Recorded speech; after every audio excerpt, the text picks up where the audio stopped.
Ben, did you want to start or do you want me to start here? Yeah, you want to start us off here, Lauren? Good morning, everyone. Okay. I'd like to introduce you to Lauren, who's our technology expert and our webinar producer here today. Yep, I'm Lauren Beckus. I'm regional sports staff at the Andover regional office. I'm here to help. So if you need any assistance, just shoot me a message in the chat. And I'm happy to help with anything you may need. There's also an option if you need available. If you need closed captions, there's a button at the bottom of the screen. It says show closed captions. You'll just click on that and then you just go through these instructions.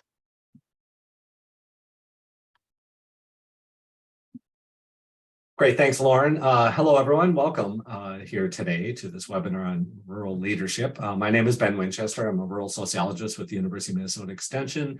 We do a lot of work across rural Minnesota, and we partner with other states. We look at a number of different topics around community economics, leadership, civic engagement, tourism. Really, a lot of ways we reflect the new rural and the new ways that rural has been shaping and been shaped across this country.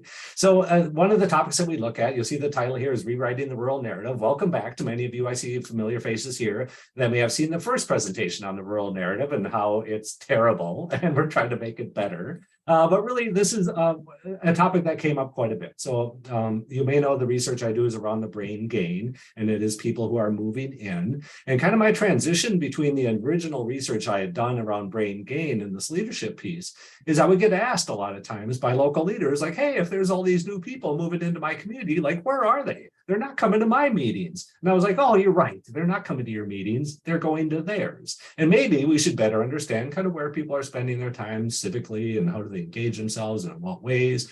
So this led to a basic research question. And I kind of start with Alexis de Tocqueville, who is a Frenchman who traveled around the eastern seaboard of the US, and he was amazed at how well actually Americans work together. And part of his model was he would travel around, he would be like, man, these communities, whenever they had a challenge, they would, band the people together, they would form an association, rise up and meet that challenge. And then when that challenge was done, they would dissipate back out. And then when the next challenge arose, they would form an association. We still use that term, associations, and, solve that problem again. And that sounds great. The whole forming, solving, and then dissipating back out sounds good. But one thing we don't necessarily do is dissipate our groups. A lot of times our groups get together and we continue to have them meet even after our goals potentially may have been achieved. So he had his kind of finger on the pulse of this distinctly American social life thing. But meanwhile, now, in the past couple of, 20, 30 years, we talk about how social life is dying. This becomes a narrative, talking about how people don't want to be involved anymore. They're involved in different ways. And that this is, led by the work of Putnam that talks about social capital and bowling alone. And the point is, it used to be that people would bowl on leagues, but now people are going and just bowling alone. So this is an indicator of the decline of social capital, and that people end up, who do you go to for medical care? And you have fewer people you go to for that, or for advice, or the number of friends that you've got. So there's this idea out here that social life is dying. And meanwhile, you've got these new people moving in who are not part of the existing groups. And it just kind of reaffirms this notion that we're dying. But I want to use kind of an economic way of looking at this, and that is supply and demand. We've got a lot of organizations that demand leaders, and we've got a lot of people that supply that leadership in our group. So we'll look specifically at positional leaderships on the demand side. So on leadership demands, I want you to think about, again, this question kind of derived from how many people do we need to run our town? And when I lived in the small town of Hancock, it was fairly simple, right? We had the city council, we had our EDA, we had our community betterment club, we had then we have county, right, and townships around there, these kind of government units, but we also have these nonprofits. So there's two types of public organizations that require our positional leadership, and they come in form of governments and they come in the form of nonprofits.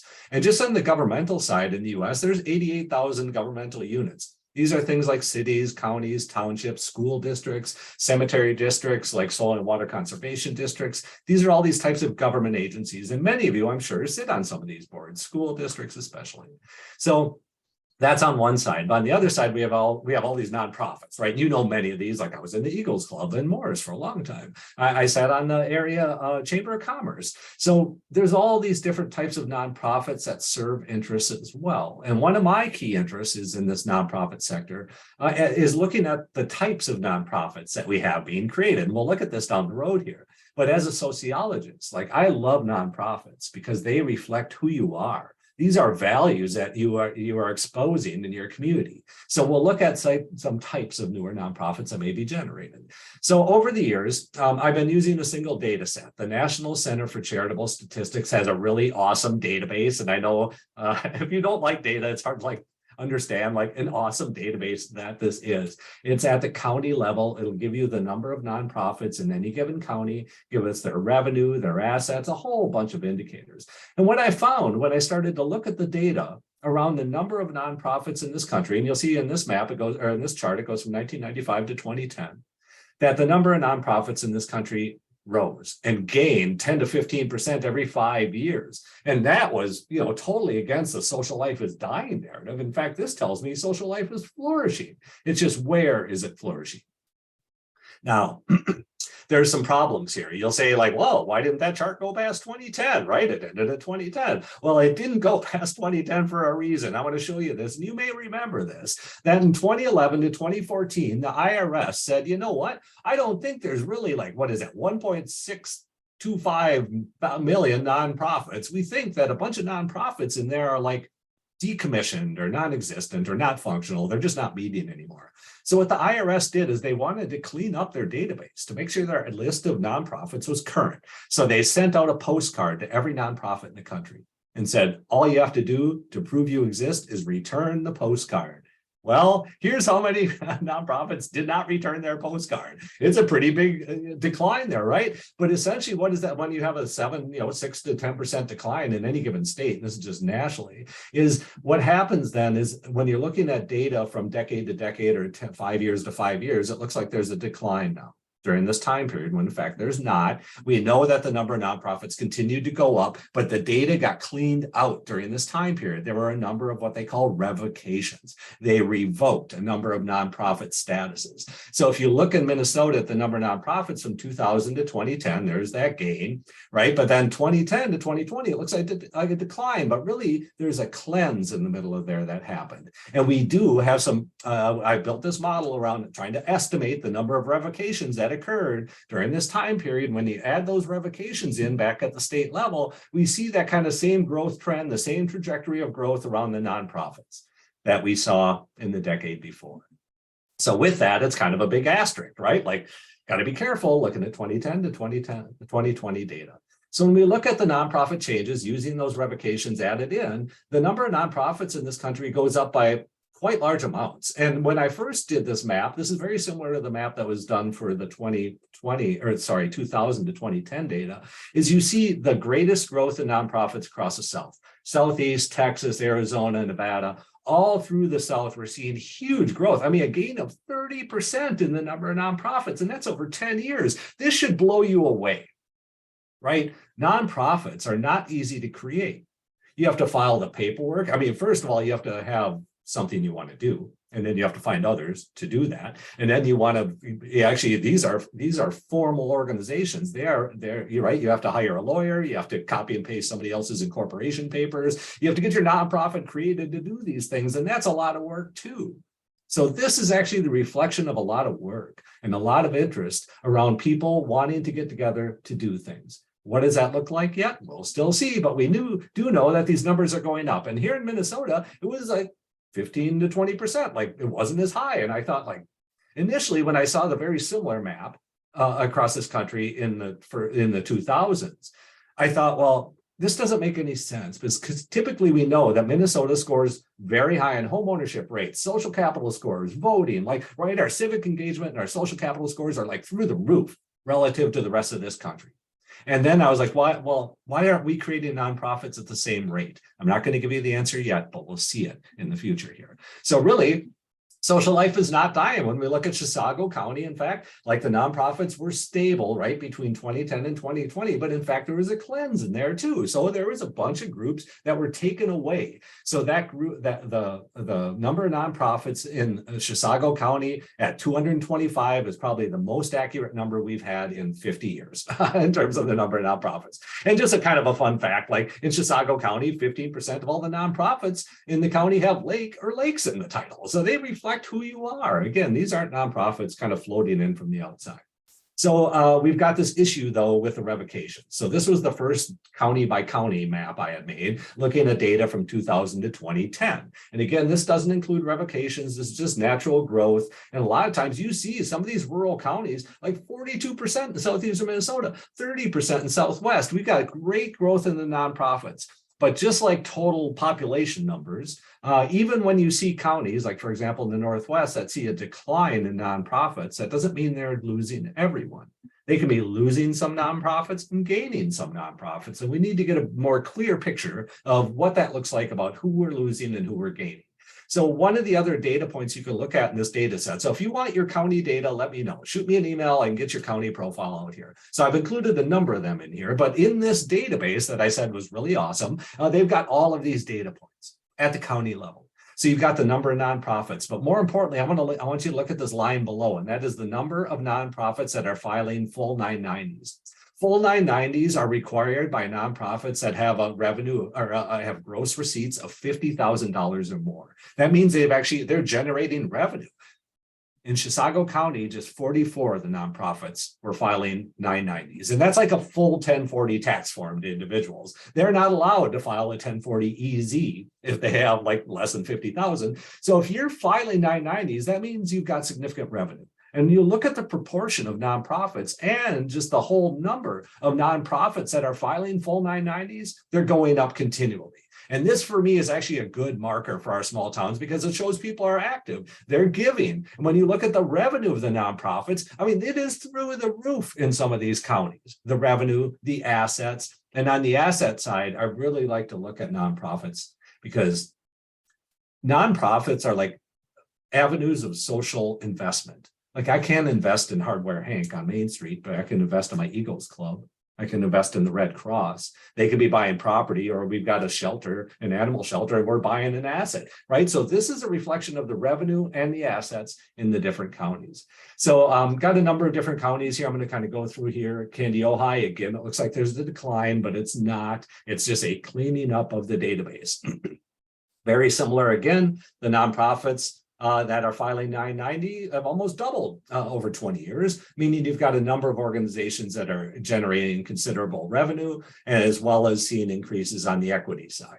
So we've got like Benton, Crow Wing, Sherburne, Stearns County here, a few examples with the number of nonprofits and the number, and this is both, right? The red bar here is the number of nonprofits, the blue is the number of governments, because both of these organizational types make up demands for our leaders. We have to serve on boards. Here's Becker, Douglas, Grant, Clay, and Western Minnesota. Hope, Otter Tail, Stevens, Traverse, Wilkin. This was Region 9 in West Central. So on each one, you can also look at the number of nonprofits. I'm not going to go through every one of these. We're going to make sure this PowerPoint will be available to you afterward. But again, it's a very consistent pattern of the nonprofits have been stable, if not growing, and the assets and the revenue of these nonprofits continues to grow at a rate well exceeding the rate of inflation. So with that, we start to see like this social investment. You can look at EDA regions too, like that was region 4 I'd mentioned around with Becker, Clay, Douglas, Grant, Otter Tail, Pope, Stevens, Traverse, and Wilkin. All that is region 4 in Western Minnesota. And again, you look at the assets of these groups. I'll be updating this for the 2020 data too. I just kind of got this database cleaned up over the winter. It's been very difficult. You don't need to know about, but again, when you look at the percent change in assets, like these are vehicles of social investment when it comes to our small towns and rural places. So When we look at how do we compare in different states, and now Carrie's here from Iowa, hello, from the Iowa Council of Nonprofits. Like this is very interesting data. Iowa has they have what's the lowest growth rate in the number of nonprofits, but actually the highest demands we'll see here for people in serving those nonprofits. So we see here that there's a differential between your population growth and your nonprofit growth, and it's almost always twice as much, right? It's, you're seeing a pretty big difference between, you can have your people grow, but the number of nonprofits is growing faster. So how do we actually provide leadership in this growing nonprofit sector? So let's look at people trends, like the trends around people and where they want to spend their time. And kind of getting back to that key point too, is if there's all these new people here, where are they? They're not my groups. And I say, you're right. They're in theirs. And we have diversified our rural social life too. And many times these nonprofits that we've got that we're creating, they reflect the social interests of our population at any given time. And the interests that we have today are vastly different than the interests we had 100 years ago, right? If this was 1880, in northeastern Minnesota, you had a high number of temperance groups, the anti-drinking, the anti-sex type groups. They were all over the place, and we don't have them anymore. And why not? It's because society changes. Nonprofits reflect the social interests of your population. So many times we hear today that the people today are unable to connect with the existing, like the old timer groups in town.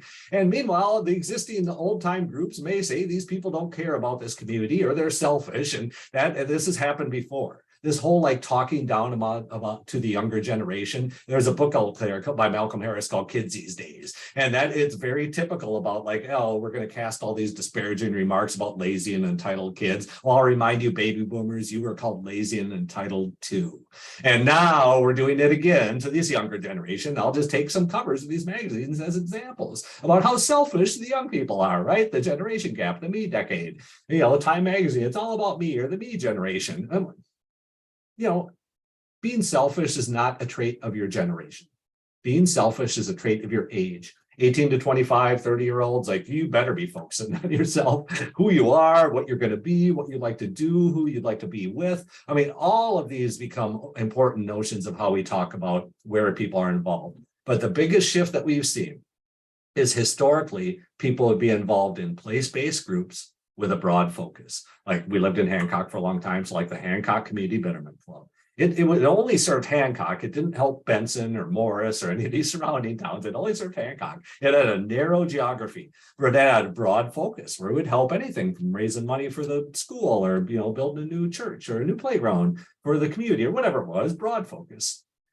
Today, people want to be involved in just the opposite on both axes. Rather than a narrow geography, it's a broad geography. And rather than a broad focus, it's a narrow focus. The North Central Minnesota Snowmobile Association.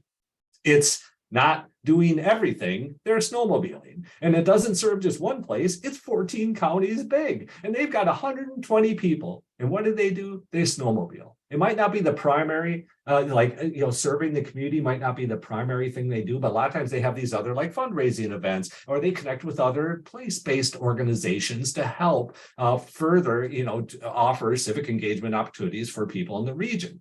So my point is, we actually need to better understand where people are spending their time. And if all you do is sit back and complain that nobody's showing up here, you aren't seeing them either. So there's kind of on this rural narrative piece, this narrative that, the young people don't want to be involved. There's no opportunities here. It's not true. People are moving in. They're creating all these groups. So when we look at the composition of the nonprofit sector in Minnesota, so back to that NCCS data set that I've got access to, one of those will tell you which sector they're in, the NTEE, it's a classification system. And we see that the number one sector of nonprofits in Minnesota is churches, right? We know this is the top in probably 90% of all the states in the country. Number two is recreation, sports, leisure. And this is the current composition of our nonprofit sector. Third top is educational institutions and related, then community improvement. We have a lot of groups doing a lot of really great work for our communities. But a majority of our nonprofits have been created in the past 30 years. 56% of all our nonprofits were created in the past 30 years, because I think there's an idea out there that we try to counter, is that, our groups are historical, that people just need to be involved in them, they're long-standing, when in fact, nonprofits are being created all the time. And what type of groups have been created in the past 30 years? Recreation and sports leisure, number 1. Educational institutions, related activities, number 2. Arts, culture, humanities, number 3. And I think it would be interesting, we haven't done this study, but it'd be interesting to see what impact the Legacy Amendment has on the creation of some of these groups, right? How many groups were created because they are getting support. We do have a value around supporting these types of groups here in the state of Minnesota. So we're not going to answer that question here today, but something to think about when you look at some of this data and some of the changes we see in the nonprofit sector. So what are the implications for our rural communities? To do this, I want to better understand, like, how can I compare a rural and an urban place in terms of the people or the types of groups that we had? So one of the things I wanted to do was to figure out how many people does every organization have to look to find just one leader in the community. So if I'm on the city council and I've got 6,000 people in the community, my council position is always also competing with all these other positions that are open. So when we look at these two demands, the organizational type demands, we've got government and we've got nonprofits, and nonprofits right behind me here, nonprofits, 6 positions. So what I'm going to do is I created this model that basically said every government needs on average 5 people to serve as a positional leader, and every nonprofit needs on average 6 people to serve as a nonprofit positional leader. I know the Minnesota Council of Nonprofits did the study, and they showed that actually the average nonprofit board size was 11.6 people. So using 6, I think, is a very conservative estimate here. But again, our boards tend not to be super tiny. We tend to have, decent sized boards. So when you start to include these numbers, and say in your community, you've got 2 governments and you've got 9 nonprofits, how many people do you need? How many positional leaders do you need? If I'm using the average of 5 per government and 6 per nonprofit in those 2 positions, or in those 2 types of organizations here, we've got a total of 64 positional leaders that are needed. There's 54. And then if you have 6,400 adults in the community, 1 in 100 must serve. So what we're trying to do here is better understand, again, how many people does every nonprofit or government have to look to find one leader? And in Minnesota, it's 1 in 21 people need to serve as a nonprofit leader. So we've got 35 here in Minnesota. We've got 35,000 governments and nonprofits. You put them together and then multiply governments by 5 and nonprofits by 6. And then we look at the supply of leadership, and we can't have 5-year-olds running our nonprofits, folks, right? So I just look at the population over the age of 18. Take the total population over the age of 18, divided by the demand, and that results in 1 in 21 people in Minnesota needing to serve as a leader in either the nonprofit or the government sector. That ranks 13th in the state, in the country. When you when you look at just nonprofits, Minnesota ranks 12th in demand for leaders. Iowa, you're on board here, 2nd highest demand for leaders in your nonprofit sector. When you add government into that, you have the 4th highest demand for leaders. 1 in 15 people in Iowa need to serve as a nonprofit or government leader. So Montana's got number 1. You kind of flip-flop the past 2 decades here. And so when you look nationally, now, you remember that map? Now, this is nationally, like 1 in 21 people in Minnesota need to serve as a nonprofit or government leader. 1 in 13 people in North Dakota, 1 in 13 people in Montana. But you remember that map earlier that showed a huge amount of growth in the nonprofit sector in the southeastern part of the country, in the southern part of the country. So the way to reconcile these two is, even though the number of nonprofits in the southern and southeastern part of the country grew at extraordinary rates, they still don't have as many per capita as we do in the north central part of the United States. They're catching up, but they're not there. Even though they had great growth rates, like Georgia, 1 in 33 people need to serve as a nonprofit leader. That's almost double what you find in many of the states in the upper Midwest. So when you look at the rank of where those demands are, again, we see the top demands for our leaders are in the north central and the northeastern part of the country. So now you may not have seen it, but in that chart where it showed your number filing and revenue and assets, in the bottom corner there is that population per organizational role, and that is how many people do you have to look to in Becker County to find a leader? 1 in 16 people, in Becker County need to serve as a leader. Now, I want to actually use this as a measure of distress, because in some of our counties, Kitson County, 1 in 5 people need to serve as a positional leader in either the nonprofit or government sector. Grant County, West Central Minnesota, 1 in 7 people. Lincoln County, 1 in 7. So what are the implications here? I mean, imagine you're trying to create a new nonprofit Or imagine you're trying to have a community initiative. I mean, you're competing with all of these existing groups that are already occupying people's time. So really, there's a myth out here that social life is dying. In fact, social life is so prevalent in Minnesota, we're tapping ourselves out. You know this, you hear about people wear multiple hats and you feel overextended, like it's probably true. Imagine trying to bring in a new program into Big Stone County where everybody's fairly tapped out. What do you do? How do you do this work in community development? So there have been some changes in the past 2 years. So we just got this data updated I think December.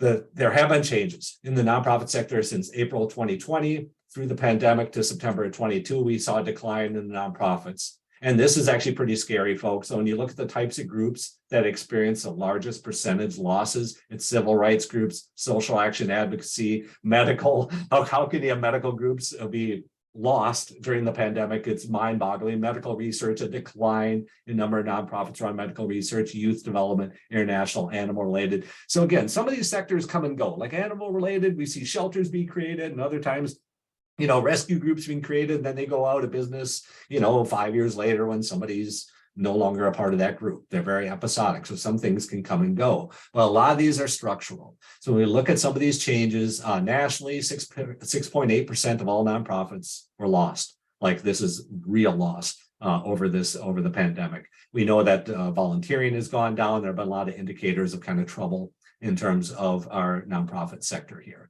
So what are the implications? So my main point is these new people moving in, they're more than warm bodies. You don't just like walk up to a new person in town and be like, hey, Kathy, welcome to town here. Are you ready to sit on our EDA board? Like, why do you think that's a good idea for a new resident? I don't know that person. Like, why? We need to stop treating these new people like warm bodies. And it is that way in our rural communities. A lot of times there's an old line that you can't leave the board unless you find your replacement, so you feel compelled to go just try to find somebody to sit on that board. So it's kind of tongue in cheek, right? But really younger people, they've got different approaches to leadership, different approaches to like structure, different approaches to like Robert's Rules of Order or sitting through committee report after committee report. I implore you to revisit how you run your meetings. I implore you to get away from the command and control kind of structures that we've got that are historically kind of built our organizations, because these approaches to leadership aren't exactly attractive to the younger people. So with that, a lot of times we just say start with a small request. We don't start like saying, hey, do you want to be a leader? It is, hey, Kathy, we're going to flip burgers for the firemen on Friday night. Do you want to help us out? That's a way to introduce a newcomer to leadership, is engagement. Engagement is the beginning to leadership. So with that, there's opportunities here, right? Number one is when you've got this growing nonprofit sector and a stable number of people, it just increases the competition. You've got a lot more competition for your leaders, and not just for your leaders who sits on your boards, but your volunteers and who you go to for donations, right? So sometimes we ask you to clear the slate for newcomers. Like, how do you get to the point that a new person can come into your organization and feel as though they can contribute in a way that's valuable to them? And I give the example of one of the organizations I was a part of. I was invited, it was the warm body approach, like, hey, do you want to join this group? And I was like, sure. And I get to the group and they are literally like, hey, here's the 5 things we do every year. Which one do you want to sign up for? And I was like, I don't know, number 4. I had very little affinity for the group. I said yes because I felt compelled to be there. And at the same time, there was no what can you do for us? It's, here's what we do. How are you going to fit in? So it is it goes back to this old tired narrative about you just need to learn how we do it around here. There's no quicker way to turn people off than to use that line in your community. So really, I would ask you to clear the slate for newcomers in some way. Instead of saying you've got 5 things, say there's 4, but we've got room for 1 more. If you have any ideas, let us know. So ideally, I'll advocate for you all to have leadership summits amongst your nonprofits to talk about the implications of this leadership demand amongst your population and where people spend our time. But I would, part of the avenues that we talk about here is not everybody is involved in a group that's in your town. Like you may be involved in a bicycle group that's 2 counties away, but for people in town that don't bicycle, how do they even know that you've got other people doing this? And that gets back to the point, this, again, tired stereotype that you know everybody in your town. You really don't. Like, and if you don't get to know people, you'll never know where they're spending their time for a number of things, much less civically. So really, there's opportunities for programming here. How can we better connect organizations? Can we rebuild a sustainable social infrastructure amongst these organizations? So there's some solutions here. Number one, you can just create more leaders, right? Human capital development. We'll talk to you about that. Ellen will be on in just a second here and talk a little bit more about what we do there. But you can expand the base of leaders and have more people be eligible to sit on those positional leadership organizations. Or you can merge organizations. You can do some social capital development work. And if you've got organizations that are doing things extremely similar, then maybe we could just be merging those organizations. Or maybe you find a group that just needs to be dissolved. Like, this is the hard work. I've got a personality type that allows me to talk about dying small towns and dying groups, but like, people don't want to talk about, like, hey, when's it time to close up shop? Like, is there a marker for that? Rather than waiting for 2 to 3 years and nobody shows up at your meetings and you find it more difficult to progress year after year, don't wait. Engage with other groups. And the Harwood Foundation, they're real clear. They study nonprofit dynamics, and they say that a lot of times these nonprofits, whenever they struggle, like, they turtle up and look inward, and they're always trying to like do something different inward, when that's the opposite of what they should be doing. They should be looking outward and reaching out to all of these other groups to help build that social capital amongst your groups in your community. So with that, I just want to thank you for, kind of listening through this model of supply and demand that we've created here today. I'm going to invite Ellen to come on board here and talk a little bit more about some of the programming and the expertise that she's got. So with that, Ellen, hello. Thanks, Ben. Appreciate that. Good morning, everyone. My name is Ellen Wolter. I am an extension educator with leadership and civic engagement, same center as Ben, Center for Community Vitality, and just wanted to share kind of a few things to think about as we think about the implications and building off of much of what Ben just shared in terms of data, but also kind of what next. What do we need to do now as a community? So just a few insights from our team as we think about building leaders in our communities. So one thing that we know is that future leaders are already very civically engaged. To Ben's point, they may just not yet be leaders. They may not be quite there yet. So one thing that we know from some recent research is that nearly 40% of Gen Z folks reported participating in 5 or more civic engagement activities in the last year. So I think sometimes younger generations get a bad rap for not participating, not being as civically engaged, but Gen Z is actually much more civically engaged than we give them credit for. And then women are very civically engaged and volunteer at higher rates than men, yet are much less likely to be in leadership positions. So there are many communities that exist, that live, as neighbors and that we talk with, that have a lot of potential to support our leadership supply and our leadership needs in our communities. We just might want to think a little bit differently about how we engage them. And to Ben's point, as he said, I implore you not to, say that we do things the way that this is how we always do these things. And I think that's such an important point, that as communities, different kinds of communities get involved in leadership positions, we may want to think differently about engaging them, about how we run our meetings. And I'll share a few other ideas for you to think about as well. Next slide. So if you want to engage with others, one of the things you might want to think about is starting, not as Ben said, with just, oh, hey, can you be a leader? But starting where people are already volunteering. Where are people already engaged? So really connecting with those folks that are already doing the work in some way. And I mentioned Gen Z is already very involved. Women typically are very involved in their communities. What are ways in which we can help individuals already involved to think of themselves as positional leaders, to see themselves as leaders, and to really engage them in that effort? These are also folks that have really wide networks.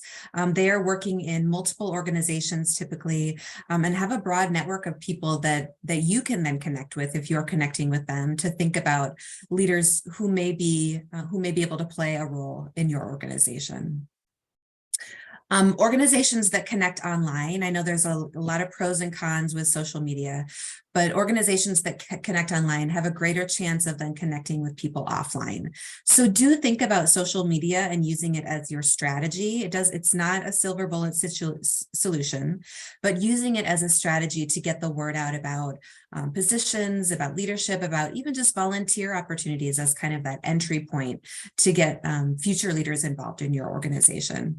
Use it sparingly. It doesn't have to be all the time. Use it strategically, but don't push out social media as an option that you don't want to consider. It's a really great, efficient way to get people involved. And then appeal to making a deeper connection to their communities, show people how they can make a difference. People want to support their communities and they want to be involved in things that they really believe in. And when they are involved, they will become very involved. So connect with those people and show them how they can make a difference through positional leadership opportunities. And maybe tell them your story or tell someone's story that you are familiar with to show them that it can be done and that they are capable of becoming leaders. Next slide. A great way to connect with people is just simply informally, having people over for dinner, connecting at a barbecue, connecting at a school function. Just, hey, FYI, I'm working on this board, or hey, we've got a board position open. Would you want to talk with me a little bit about it? That informal connection with a personal invitation, that is one of your strongest methods for connecting with people and building that human capital that Ben talked about to engage future leaders. It's that word of mouth that is really going to do that work. The other thing that you can do if you're not thinking about this is thinking about strengthening ties outside of your networks. Who in your communities are you not talking with? Who in your communities have you really not connected with, so that you can really build into who they are also connected with. So be thinking too about ways in which strengthening individuals that, gosh, I hadn't thought about them maybe being involved in this leadership position. Let me think about connecting with them and learning a little bit more about their interests. Next slide.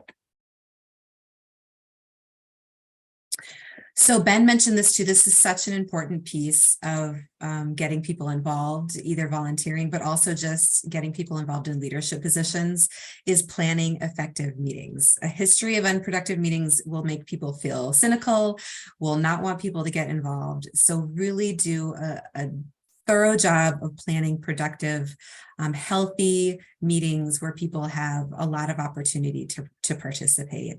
Along with that, as you think about really diversifying maybe leadership positions or diversifying who participates in your leadership positions, is thinking about avoiding filling seats with sort of the usual suspects, the people that you always see. And I think oftentimes there's this perception of, oh, well, they're the only ones who want to be involved, so that's who's here. Well, did you make the effort to reach out and see if other people wanted to be involved? Did you help support future leaders in your community in ways that help them feel as if you wanted them to participate? And having those, making sure that you don't have those usual suspects also is a really healthy part of building an organization and civic life, is having diverse perspectives and viewpoints, and ensuring that you have kind of a healthy turnover rate. It's not healthy to have the same people in leadership positions year after year and year after year. And then be mindful of varying cultural perspectives and values. Our communities all across the state are changing racially, ethnically.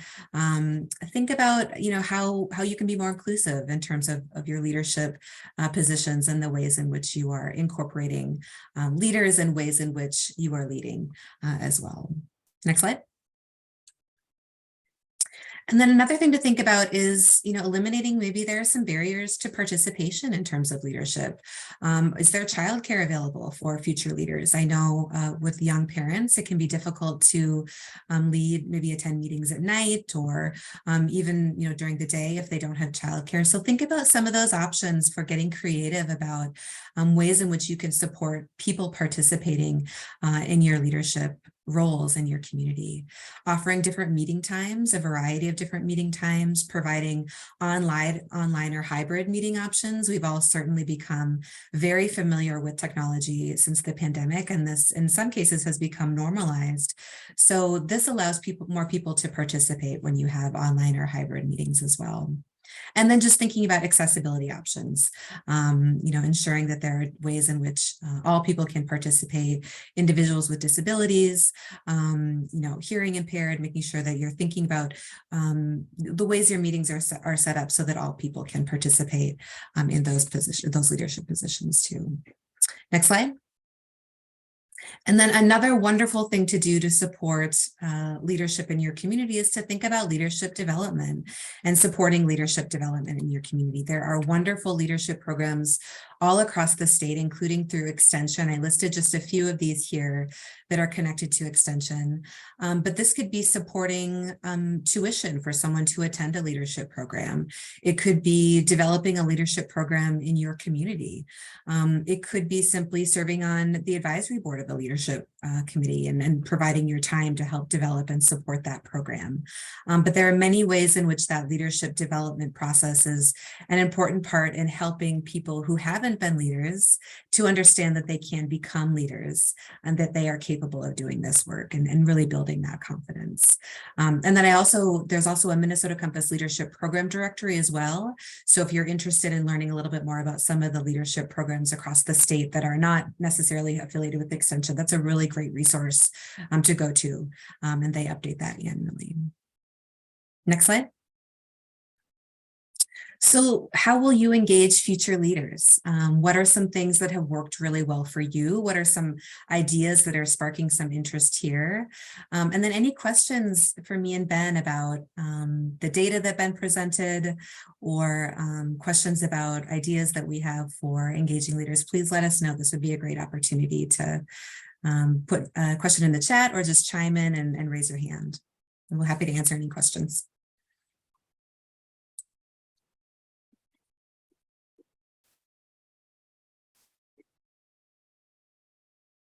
Thanks, Ellen. I'm going to just let you know that we do have, there's Ellen's contact information. We're going to get this PowerPoint shared with you as well, but we've got other research questions. So we do applied research here, and we want to make it useful and, actually be of value to locally. So we do have some questions that we're trying to, answer as well. And that is, what happens to leaders? So one of the questions that we had early on, there's two pieces I want to talk about. One is what happens to leaders that kind of rise up and are pulled away from serving locally. We had seen many people that when they become talented, they move out of their community and then serve on a county board and then this regional and then serve on statewide groups. And what are the implications of like losing your talent locally? But more importantly, there's one other question isn't in here, and that is our free riders. That is, I want to work from an assumption that not everybody wants to be involved. I've got friends who, if we were to ask them to volunteer, would run away. So I have an understanding not everybody is going to be involved, but how can we involve some of those people who believe that, being involved is too much, but are there alternatives to it's called the free rider problem, because they'll say like, why should I bother being involved? Somebody else is going to make those decisions anyway. This is the free rider. They're going to come along and be beneficiaries of the result of that happening anyway. So how can we transition some of these people when they believe that positional leadership might be too much, but at the same time, they want to contribute in small ways. So I think there's a kind of a gulf here between people who do not want to be involved and the expectation that we have to be a positional leader. And as Ellen said, there's a whole process there. You don't just become a leader. It is the very small engagements. It's the small relationships that get developed. So these are some of the questions that we've got now. Who currently is serving in positions? We're working with 100 rural women to document to what extent do we have women serving in leadership roles? In which capacities do we have women? We know that they're, 53% of the population, but they only serve 12% of our positional leaders. And why is that? What can we do about that? And then more importantly for me is looking at longitudinal changes over time and seeing how can we accommodate this? Which counties are experiencing the greatest stress in your nonprofit sector? And then what can we do to help alleviate some of those stresses? So these are just random topics to you, but they're things that we think about all the time. So with that, if you've got any questions, again, feel free to email us. We do have some time for questions, but I'd like to just invite Lauren back in here real briefly to kind of go over a few pieces for us. So Lauren. So I am about to put a survey link in the chat here. If you guys would be willing to take the survey, that helps our educators, as well as if you need a certificate of participation, you can select yes on that question. put in your name and your email address, and it'll send you a certificate, as well as the well-being points. There's a question on there to get your well-being points as well. Let's see here. Sarah, are we doing the 30-day follow-up? Hi, we are not sure if we're going to be doing a follow-up eval, so we just wanted to give you a heads up in case we do. We are always interested in how people apply what they've learned. So if you see that in your email, that's what it is. And then if you're interested in any of the other webinars, there are webinars going through April, and then the next series will start in May. So we're still working on that.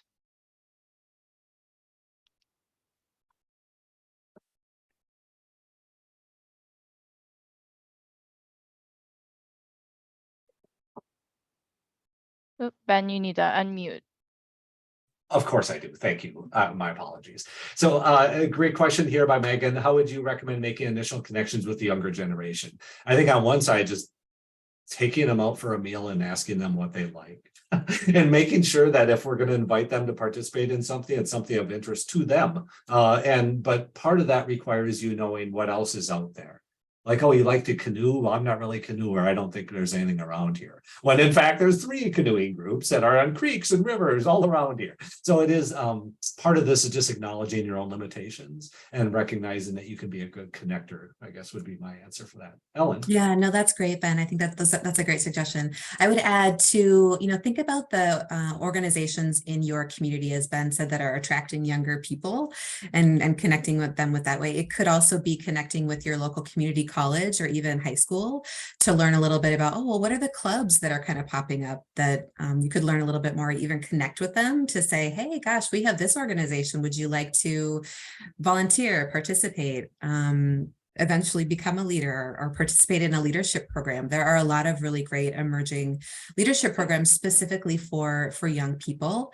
So connecting with them in that way, or again, supporting their tuition. Those tend to be a fee for those.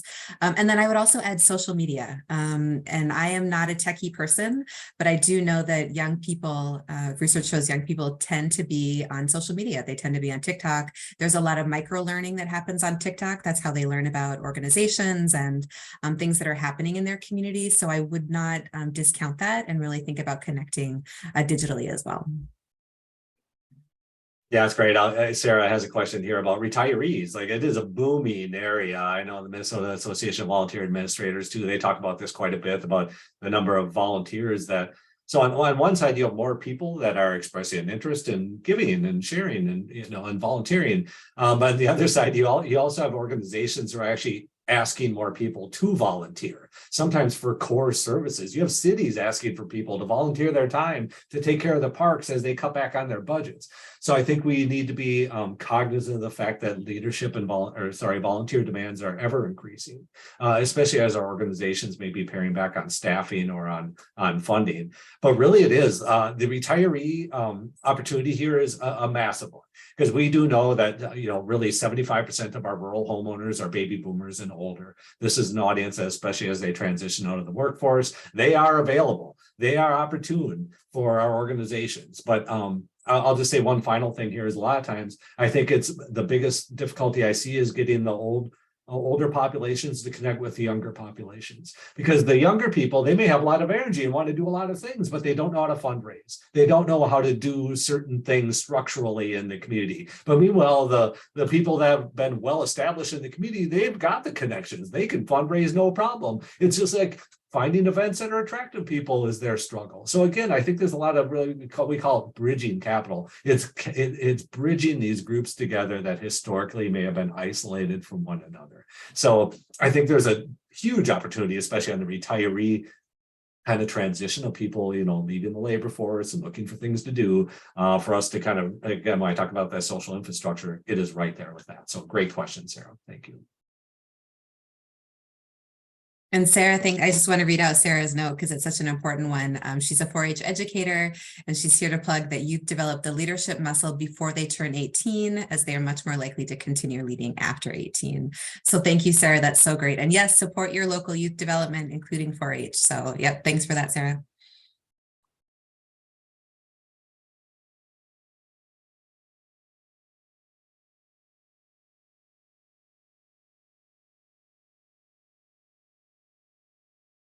Any more questions, folks? We've got a little bit of time here. I encourage you to complete the evaluation as well. Oh yeah, go ahead, Megan. Hello. Sorry. That's all right. So I just moved back to my old community, and so I'm starting to like get more involved in that community and see where their needs are, and finding that there are a lot of needs and that the organizations have really suffered in terms of engagement and involvement. And so I'm trying to figure out like, how do we put life back into some of these organizations? And one of the things that I was talking about a friend with is that we don't do a great job after kids move out of the home and go to college, like staying connected with them in anticipation that they will likely move back into that community. I'm wondering if you all have thought about that and like ways to stay connected with like that college age or that young adult demographic.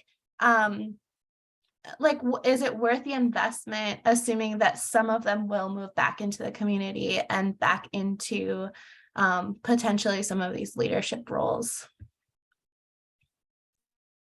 Yes, totally worth it. Like, I mean, the short answer is obvious. But I mean, just two things. So you had kind of two questions there. So one is a summit and a supper. Like when I say leadership summit, I mean getting your nonprofits and government agencies together to talk about these macro trends, about they're impacting all of you. You're competing with one another right now and have been for decades, over people, over time, over money. So I'm not, and I don't even go down to the volunteer time really. I just talk about like, where are people able to give and where are you getting your leaders from? And maybe there should be better ways to have our organizations work together. So we've done things where, for example, you put up big whiteboards or white paper across the room and you just put a community calendar up, something as simple as that, and identifying where you're overlapping or competing with one another. But at the same time, finding those avenues of bridging together.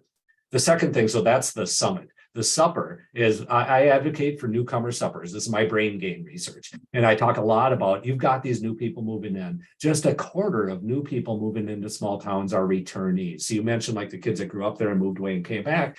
Just a quarter of new people moving in are actually returnees. 3/4 are not from there. And they've got all these, I would argue it's a good thing to have people from the outside bringing, and even people that leave and come back, they're bringing new ideas in too. So I think there is something like in Nebraska, they give school kids a mailbox. Like, this is going to be your mailbox when you move back, like into town kind of thing. Like it's these small reaches out that you do.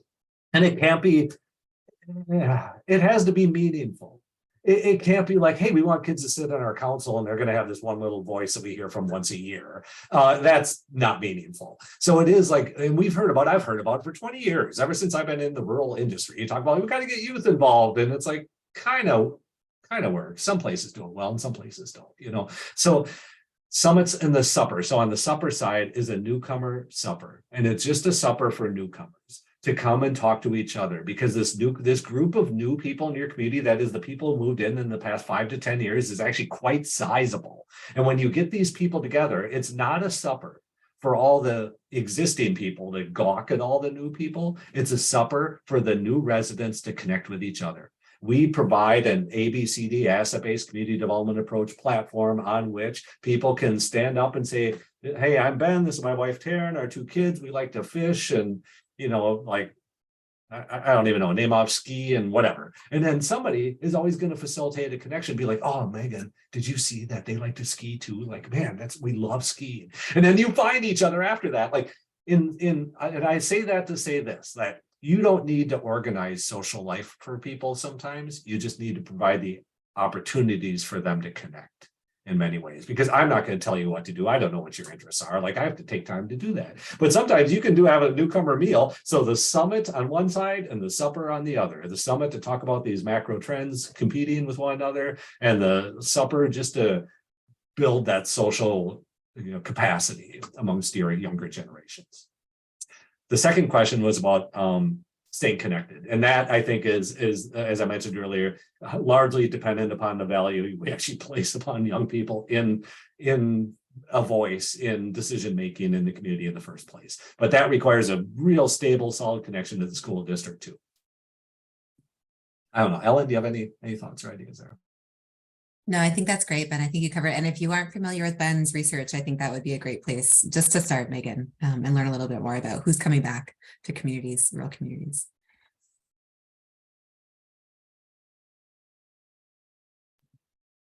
Other questions? Feel free to unmute if you've got a question.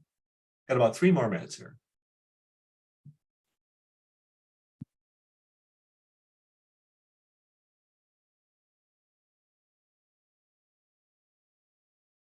Kathy Solom, my aunt in Houston County, has commented that being a new retiree, you may want to consider more of the volunteer roles as been connected. Many retirees also busy helping care not only for grandchildren, but their own parents. I'm on 3 boards, enjoy it very much. Many others find that they want a one-time opportunity to help out. And that's totally it, is what's presented, what's actually offered to people, in the community. And is it presented in a way that people feel as though they can actually contribute in a reasonable way? Thank you, Carrie. Thank you, Kathy, for the question or for the comment. Well, hearing no more, just want to again thank you all for number one, caring for your community. You're here for a reason, and some of you are here for the University of Minnesota wellness points, but many of you are not. So with that, just thank you all for your interest and passion for University of Minnesota Extension. We are more than happy to be able to help our communities progress through this future that we've got that may be uncertain. So with that, thanks for your time. Lauren, or Ellen or Lauren, any follow-up comments or final comments here? I don't think so. I think you covered everything. Okay.